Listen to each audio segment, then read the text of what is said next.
द्वारा तो प्राप्त नहीं होगा। वहाँ स्थानीय जो पूर्व के नारकी हैं उनके द्वारा, किंतु देव लोग आकर के, सुन रहे हैं ना, हाँ, देव लोग आकर के जो इसके हित की बात कह देते हैं, जैसा सीता का जीव 16 स्वर्ग से नीचे उतर करके आया, वह जीव सीता को नहीं कहो, क्योंकि हाँ, तो वह आया जो प्रतीन्द्र के रूप में था। हाँ हाँ, तो वह प्रतीन्द्र है। वो प्रतीन्द्र भी बहुत बड़ा होता है, जिसका भी बहुत जल्दी मुक्ति होना है। वो आकर के संबोधित करता है। उस समय उसके संबोधन को बहुत अच्छे ढंग से रावण सुन लेता है। लक्ष्मण सुना दे, लाल आग बबूला हो जाएगा, नहीं समझे। किंतु उस इंद्र का, जबकि सीता का जीव है, लेकिन फिर भी उनकी बात पूरी सुनी। अब सीता को भी मालूम है ये वही रावण है, लेकिन द्रव्य चेंज, क्षेत्र परिवर्तित हो जाता है, तो भाव में भी परिवर्तन हो जाता है। इसलिए कभी भी उन उपकरणों का उपयोग अधिक नहीं करना चाहिए। व्यापार उसका नहीं होता है, ये हम कहना चाह रहे हैं, नहीं समझे। धीरे धीरे व्यापार की ओर यह गाड़ियाँ जा रही हैं, वो ठीक नहीं है। हाँ, इसमें स्पर्धा भी होती है, इसमें चोरी के भाव भी आ जाते हैं, इसमें संग्रह वृत्ति भी हो जाती है, अनेक प्रकार के कालुष्य हो सकते हैं, होते हैं, और उसका तो जनवानी का तो कोई मोल नहीं है। कीमत नहीं का अर्थ कुछ भी कीमत नहीं, कौड़ी के बराबर, ऐसा नहीं है। मोल नहीं का अर्थ क्या है? अनमोल है। हाँ, इसलिए इसको सावधान सावधान, ऐसा नहीं। और आज बगल में रखते हैं उसको, ये कितना स्तर गिरता जा रहा है। पहले इसके लिए ताड़पत्री इसी का उपयोग करते थे, और आज कहीं भी रखते हैं, उसी बैग में अपना सारा सामान भी है, उसी में एक कोने में समय सार भी है। ये ठीक नहीं है। उसके ऊपर अचार भी रखा जाता है, वह भी शुद्ध होना चाहिए। आज इस ओर कोई भी सोच तक नहीं रहा है। अचार कौन से वस्त्र में है लपेटा हुआ, ये तो आप देखो। वह शास्त्र है, वह अहिंसक तत्व से बनाना होना चाहिए, लेकिन आज कोई भी नहीं सोच रहा। इसलिए आपको मैं ये कहना चाह रहा हूँ कि जनवानी का बहुमान, यही आज ही बहुमान शब्द आया था। जनवानी के प्रति बहुमान होना चाहिए, वह शुद्ध होना चाहिए। किसी प्रकार के जो वस्तु छूने योग्य नहीं है, तो इसमें मटन तेलों आदि का प्रयोग होता है। आप क्या समझ रहे हो? शुद्ध पहन करके आए हैं, पानी के अलावा और कुछ भी लगा देते हैं, तो हम शुद्ध नहीं मान सकते हैं। पानी साफ सुथरा हो तो उसको तो छान करके हम उपयोग में ला रहे हैं। इसलिए सोचना है आपको, और पानी पीना है तो जलगालन जिसको बोलते हैं, उसके बिना कैसे? हाँ, उसको तो हम करते हैं, लेकिन करने के उपरांत वह वस्त्र कौन सा है ये देख लो। उस वस्त्र के द्वारा जल गालित हो जाएगा, तो वह उसका दोष उसके साथ भी लगा। एक पाक्षिक श्रावक के बारे में उद्बोधन हो रहा है, चरस का पानी न पी ले, चरस का अष्टपाउड में आता है, टीका में आता है, चरस का पानी न पी ले। तो क्यों?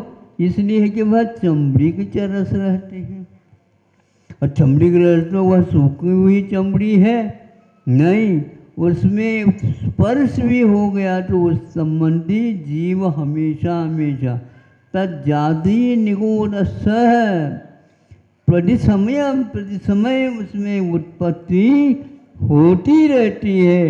इसलिए वह जल आपके सेवन करने में नहीं आना चाहिए। इस प्रकार शोध करके आप आहार पानी का उपयोग करते हो तो क्षेत्र का भी और संयोग जन्य भी दोषों से आप लोगों को दूर होना चाहिए। इतना ही नहीं, भगवान के ऊपर अभिषेक कर लिया तो प्रक्षालन होता है। किस कपड़े से होता बताओ? आज ही बिल्कुल लेकर के आए नया नया वस्त्र और धो धा करके लाए, कितने भी धो लो, उस मटन टेलो लगाने जिसमें उसमें महीनों तक वह उत्पन्न होता ही रहेगा, इसमें कोई संदेह नहीं। और भी कई दोष उसमें लगते हैं। आप लोगों को सम्यक दर्शन का अर्थ ऐसा नहीं समझना चाहिए। हाँ ये ठीक है, अन्यत्र इस प्रकार थोड़ी होता तो नहीं, सुन तो सकते हैं, लेकिन उसको यदि रखना चाहेंगे सुरक्षा की दृष्टि से नहीं, शुद्धाशुद्धि का विवेक रखना चाहिए। ऐसा जैनाचार्यों ने कहा, उपकरणों का व्यवसायीकरण होना ठीक नहीं है। दूसरा, जब वह सम्यक दर्शन होना तो हो गया, उनका संबोधन हो गया जीव का, किंतु होने के उपरांत उस समय आंखें खुल जाती थी। क्या खुल जाती? रावण सोचता इन लोगों ने मेरे लिए हित की बातें बहुत बताई, लेकिन मैं अभिमान में ऐसा था कि मेरू पर्वत से भी ऊंचा हो गया था, सुना ही नहीं किसी का, मैं सब जानता हूँ। तुम लोगों को एक भी नीति नहीं आती होगी, मैं नीति शास्त्र का पारंगत हूँ, नीति शास्त्र लिख सकता हूँ। हाँ लिख तो सकते हैं, लेकिन नीति को आपने लख नहीं सके। लिखना और लखना अलग वस्तु होती है। तो वो कहता है कि मेरी गलती हो गई, उस समय नहीं समझ सका और आज यह नरकों में आया। उसको बांध करके ऊपर विमान के साथ ले जाने का प्रयत्न किया गया। कौन? सीता का जीव ने। किंतु वह मोम की जगह पिघल करके नीचे पारा, वो पारा समझो मोम, वह मतलब एक एक कण कण हो गया, लेकिन वह उधर नहीं। 2-3 बार जब किया, उस समय रावण कहता है सीता के जीव को, अब ये छोड़ दो, इसकी शुद्धि इस समय नहीं होगी, इसकी शुद्धि के लिए हमें भरतखंड को पुनः देखना पड़ेगा, उसके बिना नहीं। ऐसे यह प्रदेश देश की अपेक्षा से नरकों में यह शुद्धि नहीं हो सकती, और शुद्धि का कोई साधन भी नहीं है। वहाँ वैतरणी नदी तो बहती है, लेकिन वह विषाक्त है। कीड़े जो ये जीव जंतुओं से भरा हुआ रहता है, वह कभी भी शांति के लिए कार्य नहीं होता। अब आप ही देख लो रावण की दशा आदि की, इसको पढ़ करके अपने आप ही मस्तिष्क मुख जो माथा काम करने लग जाता है। इसलिए जो व्यक्ति प्रसमान योग को निष्प्रयोजन मानता है, अब वह रावण के साथ कुछ दिन रह लेना चाहिए ताकि उनकी बुद्धि पलट जाए। हम तो यही चाहते हैं सबकी बुद्धि पलट जाए, लेकिन समय पर ही पलटेगी महाराज। निकासित कर्म बंद हो जाते हैं तो उनका काम नहीं होता। ऐसे ही स्वाध्यायशील बंधु हैं जो केवल कुंद कुंद साहित्य के अलावा कोई अध्यात्म ग्रंथ है ही नहीं, ऐसे मानने वाले हैं। शेष 3 अनुयोगों को वह अपना कोई साधन नहीं मानते। ऐसा निकाचित कर्म का उदय है। बोधि समाधि निधानम कहा है। बोधि में रत्नत्रय, समाधि में रत्नत्रय के फल को कहा और निधान का अर्थात आधारभूत माना है। ऐसे समंतभद्र महाराज जी को ही वो नहीं समझ पाए और समंतभद्र साक्षात पुनः आ भी जाए, इन लोगों की कभी बुद्धि हमारे विचार से ठीक हो जाए तो हमें बहुत प्रसन्नता होगी। ये होगी कैसे? समय आपका हो गया, इसलिए जो कोई भी व्यक्ति कुछ भी कह दे उसको हमारे संयम और सम्यक दर्शन की उत्पत्ति में कारण नहीं मानना चाहिए, क्योंकि खुद स्वयंभू अपने अपने ये कुंद कुंद देव ने प्रवचन सार में कहा कि छदमत विहित अत्रसु, छदमस्तों के द्वारा कषाय से भरे हुए हैं। ऐसे व्यक्तियों के द्वारा जो कोई भी सूत्र मिला तो उसको सूत्र नहीं कहिए, उसके माध्यम से सम्यक दर्शन की प्राप्ति नहीं होती है। ऐसे आचार्यों का कथन को हमें हमेशा बहुमान की दृष्टि से देखना चाहिए। अहिंसा परमो धर्म की। आप लोगों को एकाध व्यक्ति को भी मैं नहीं मानता कि इससे आप अपरिचित हैं। सब लोगों को ज्ञात है, भारतवर्ष को ही ज्ञात है, अड़ोस पड़ोस के देशों को भी ज्ञात है। अब इतना ही नहीं, इस देश के विषय में विश्व के जो प्रसिद्ध देश हैं अमेरिका जैसे, वह भी इसके लिए लालायित है कि इस भारत के बारे में और भारत में रहने वाले जो उपासक है भारत के ही, उनके विषय में भी उन्होंने अपना विषय तैयार किया है। ये सुन करके हमें ऐसा लगता है तो महाभारत के समय पर पांडवों और कौरवों को एक आचार्य प्रसिद्ध थे जिनको द्रोणाचार्य बोलते हैं, उनको गुरु मान करके सब लोगों ने शिक्षा प्राप्त करना प्रारंभ किया था। वो वही भारत है जो आज में भी वह अपना प्रभाव दिखा रहा है। उसका एक प्रसंग कि सबको वहाँ पर समर्पित होकर के विद्या देने के लिए भर्ती कराया जा रहा, और उसके साथ साथ कौरव और पांडव सब मिल करके, ये भले ही पार्टियां हो, यूँ कहो पक्ष विपक्ष में विभाजित हो, लेकिन इस कार्य के लिए तो सब एकमात्र राष्ट्र का ही पक्ष रखते थे। अब उसमें एक व्यक्ति वह भी जुड़ना चाहता था, जुड़ने के लिए आया कि मैं भी इस शिक्षा को प्राप्त कर सकता हूँ, आप यदि हमारे ऊपर कृपा कर दे तो उसके परिचय वगैरह होने के उपरांत कहा गया, यह तुम्हारे लिए विद्या नहीं है, ये क्षत्रियों के लिए है। ठीक है, मैं उसके लिए योग्य नहीं है तो मैं आपके विपरीत तो नहीं सोचूंगा, फिर भी जिज्ञासा एक वो ऐसी वस्तु होती है अध्ययन के लिए, उसको कोई मना नहीं कर सकता। फिर भी आप लोगों ने सोचा है मेरे विषय में, तो कोई बात नहीं। तो वह व्यक्ति चला गया, किंतु उसी समय संकल्प किया था कि मेरे भावों में यदि ताकत है तो ये अध्ययन मुझे ऐसे ही द्रोणाचार्य के मैं अपने दिल में स्थापना करूँगा।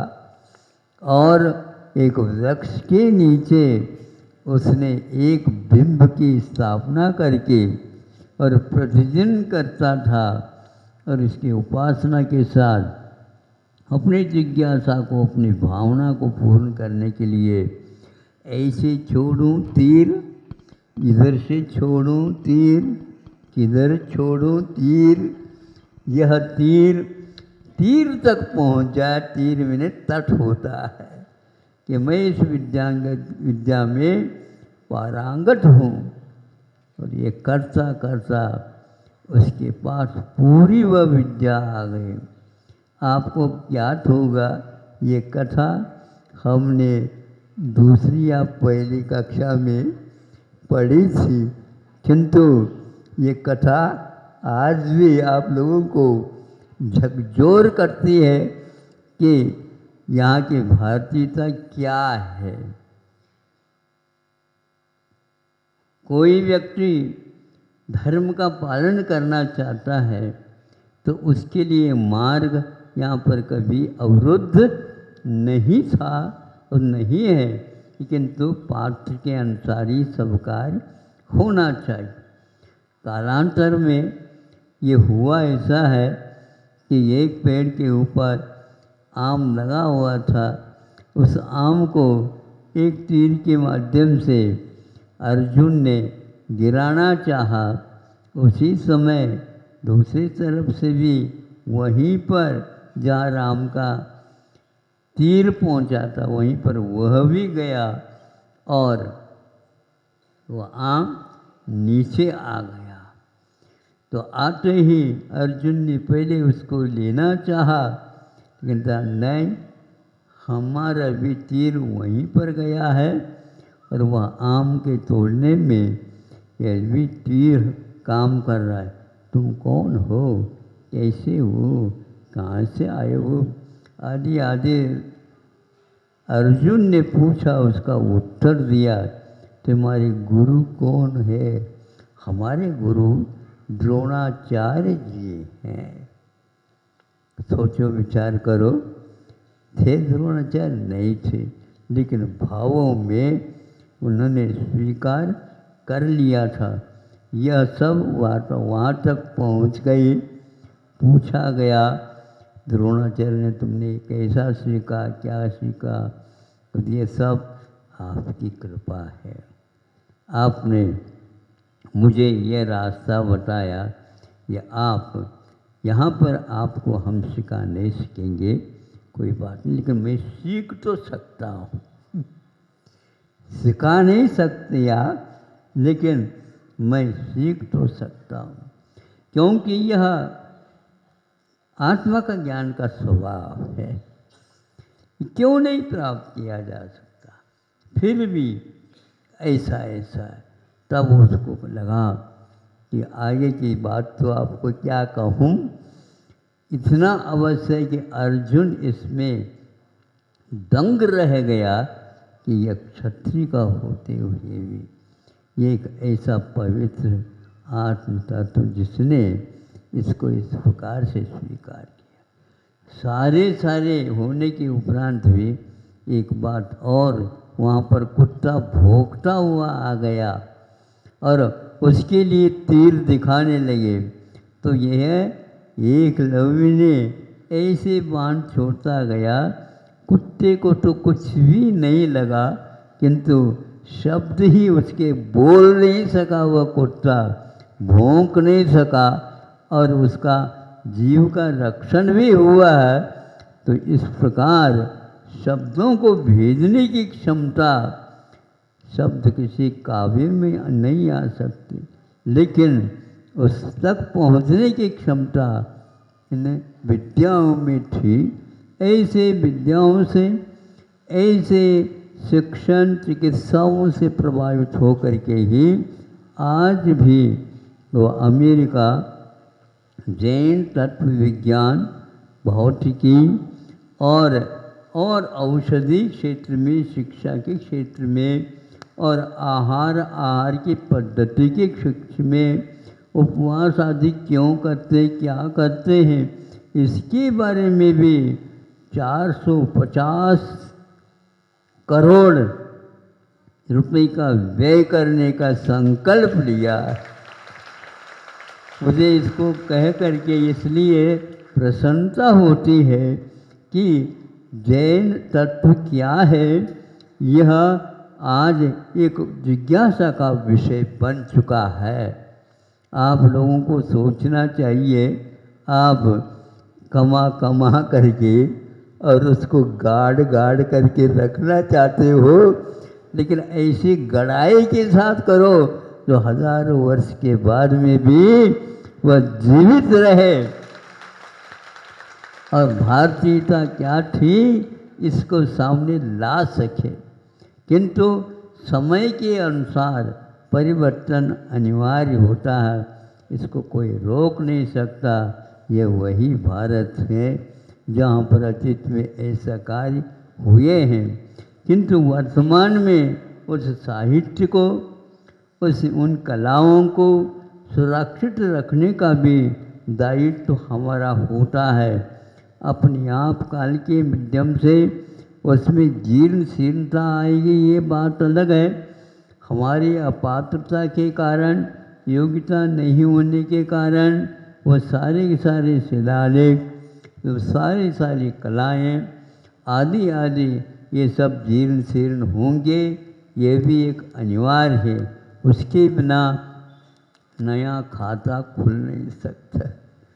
नए खाता खुलने के लिए भी यह जैसे किसान उस पूरी ज़मीन को वह साफ सुथरे बनाने के लिए सब कुछ कर लेता है और अगली फसल की प्रतीक्षा में रह जाता है। हमें भी जो यह तीर्थ का अवसान होने के उपरांत ये जो तैयारियां हैं, आगे के तीर्थ की योग्यता इसी में है और यहाँ पर उसी प्रकार की व्यवस्था प्रारंभ होगी। अभी भी हमारा कर्तव्य यह है कि उस एकलव्य की भांति, पांडवों की भांति हमें एकजुट होकर के काम करने की आवश्यकता है। इसमें ये कहना चाह रहा हूँ, भारतीय कलाएं अपने आप में बहुत अनूठी थी और है, इसमें कोई संदेह ही नहीं है। उसके अपेक्षा से एक कलाकार ने या दोहा लिख करके ये बताने का प्रयास किया है, कला 72 पुरुष की, जामे 2 सरदार, एक जीव की जीविका, एक जीव उद्धार। ये दोहा हमेशा हमेशा आप लोगों को सामने रख कर के काम करना चाहिए। इसमें सब कुछ कहा उन्होंने, 72 हम बता तो रहे, लेकिन मुख्य तो 2 ही हैं। भारत कभी भी मांगने वाला देश नहीं रहा है, किंतु कर्तव्य मान करके जिसके लिए आवश्यकता है उसकी पूर्ति करने में वह आगे पीछे नहीं देखने वाला है। ऐसा ही भारत सिद्ध होता है।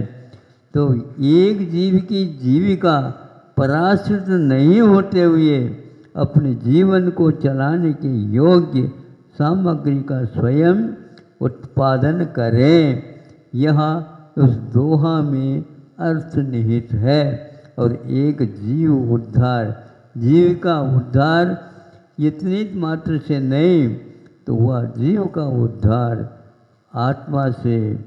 यह शरीर भिन्न नहीं, यह आपा इसके साथ मान करके जो हम चल रहे हैं, उसी के द्वारा ये सब पाप घटित हो रहे हैं।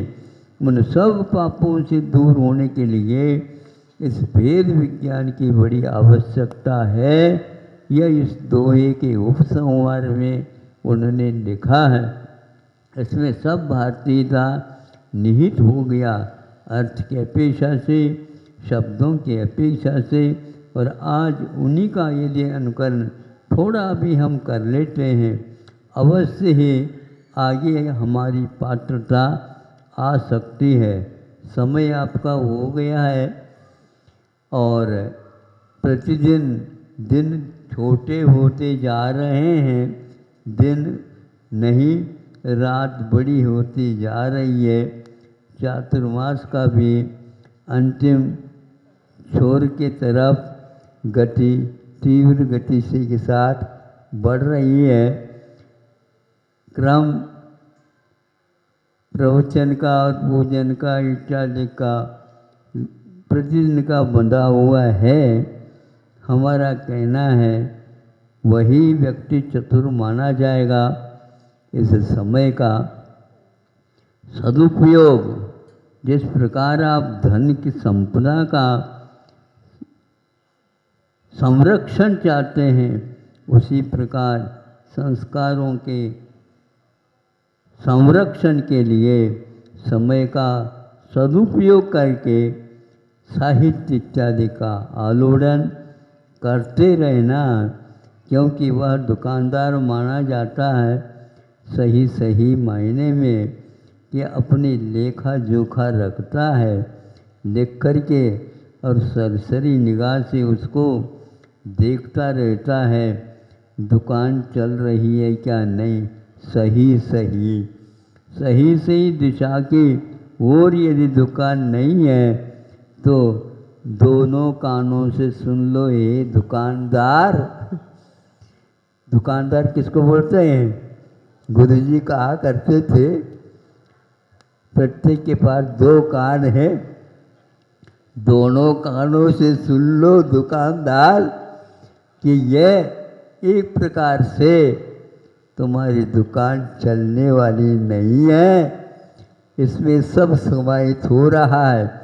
कुछ ऐसे जैन साहित्य में विकृतियाँ आती चली जा रही हैं जो विद्वान संस्कृत और प्राकृत के नहीं हैं, उनको हिंदी की और जो कोई भी तात्कालिक भाषा में लिखा है उनकी शरण ले करके अर्थ निकालने का प्रयास किया जा रहा है, किया जा चुका है।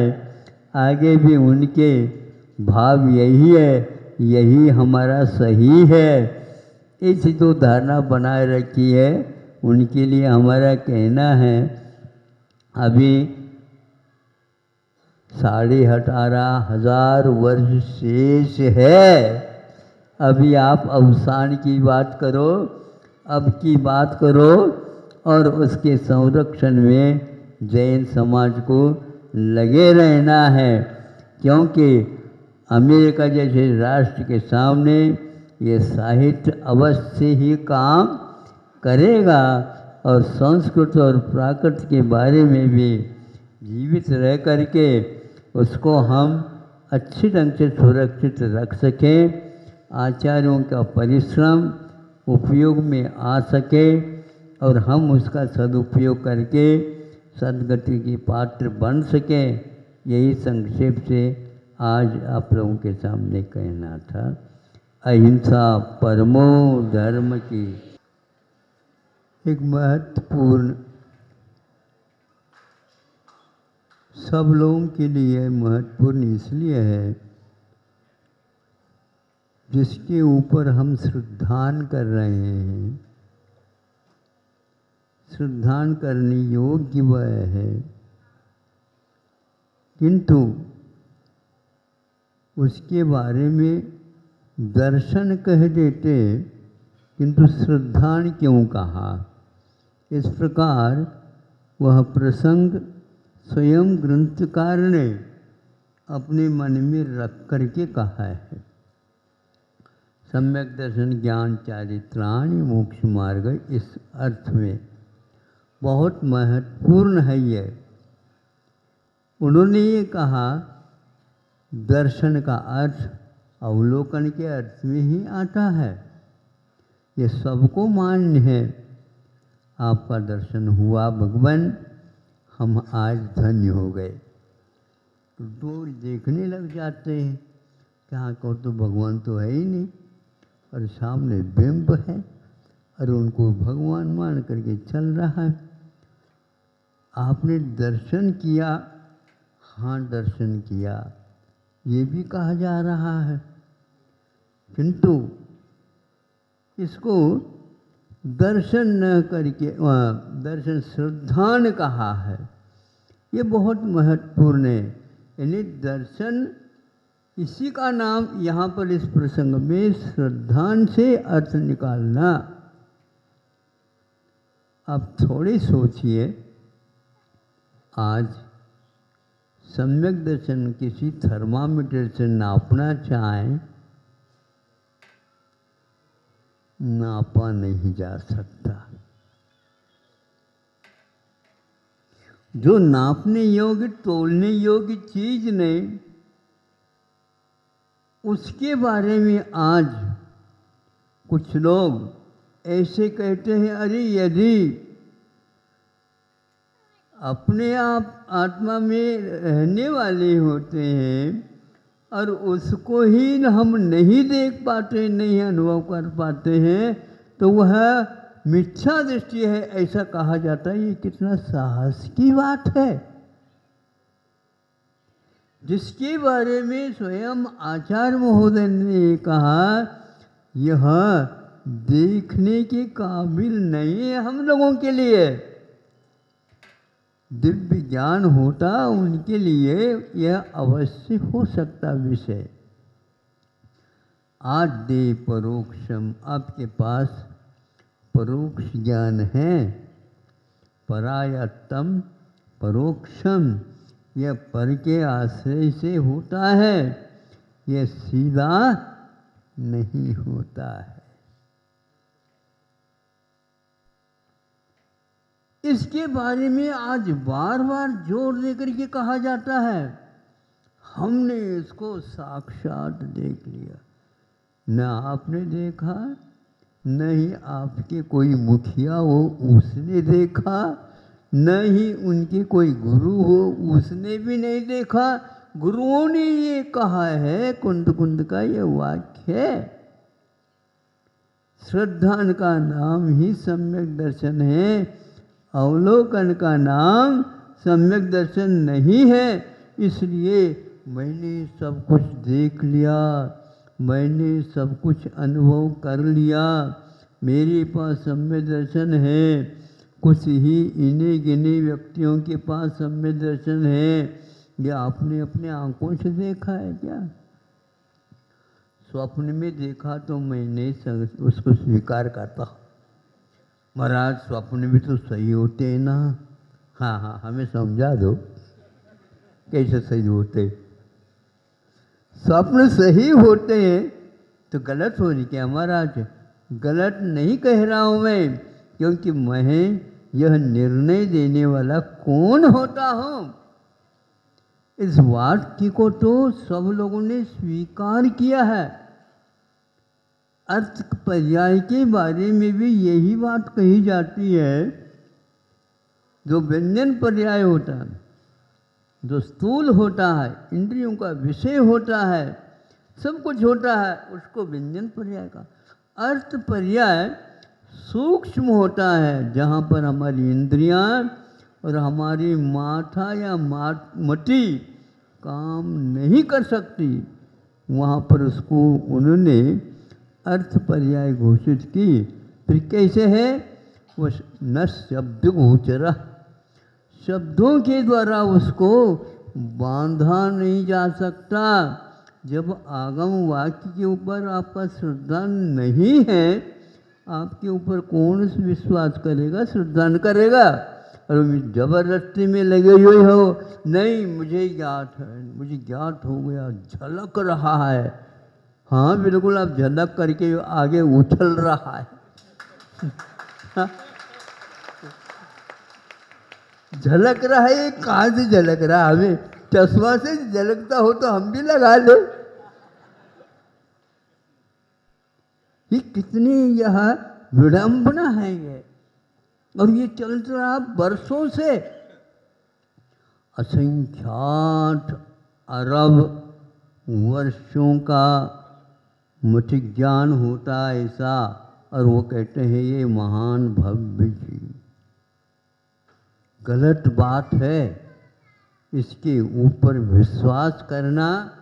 इस कोई भी इससे स्वार्थ सिद्ध नहीं होने वाला, केवल ख्याति पूजा लाभ के अलावा और इसका कोई उद्देश्य हो नहीं सकता। इसलिए जिसको इन्होंने दर्शन न कर करके श्रद्धान कहा, और वह परोक्ष ही होता है, अपने ज्ञान का विषय नहीं होता। इसलिए विनय के साथ, श्रद्धान के साथ, आस्था के साथ इसको स्वीकार करें। यदि नहीं करता है, वह आगम भी नहीं है और वह इसका वाचन करने वाला भी वाचक भी नहीं कहा जा सकता। उनके मुख से कोई वस्तु आप सुनना चाहेंगे, वहाँ आगम से विपरीत होगा, इतना तो जान लो आप। फिर भी अंधाधुन तो भैया देखो बात ऐसी है, एक बकरी या मेढ़ा जो ना आगे हो जाता, उसके पीछे हजारों हो जाते। इसका अर्थ ये नहीं उसको नेता घोषित किया है, वह है ही नहीं। यह तो एक चींटी के पीछे भी हजारों चींटियां चलती हैं, घोषणा तो करते नहीं। ऊपर जाकर के गिर भी जाते हैं तो सभी गिरते चले जाते, पुनः उसके ऊपर चले जाते। ऐसा नहीं, गंतव्य की ओर जाने के लिए मार्ग की आवश्यकता होती है। हाँ, मार्ग वो बताने वाला भी होता है, लेकिन बताने वाला हमारे सामने प्रत्यक्षदर्शी नहीं है। इसलिए उस हमारे जो गुरु हैं, वो गुरु भी दूसरे अपने गुरु बनाए, उनके भी गुरु हैं। इस प्रकार यह परोक्ष ज्ञान की परंपरा चल रही है। उसके बीच में कोई इसको विच्छिन्न करके, हटा करके यदि अपनी तरफ से बात करना चाहता है, वो कितना अविवेकपूर्ण है। उसको अपने निकाचित कर्म बंध के बारे में चिंता तक नहीं है। उसका जब फल मिलेगा उस समय कुछ भी वह जान नहीं पाएगा, इस रहस्य से वंचित रहेगा।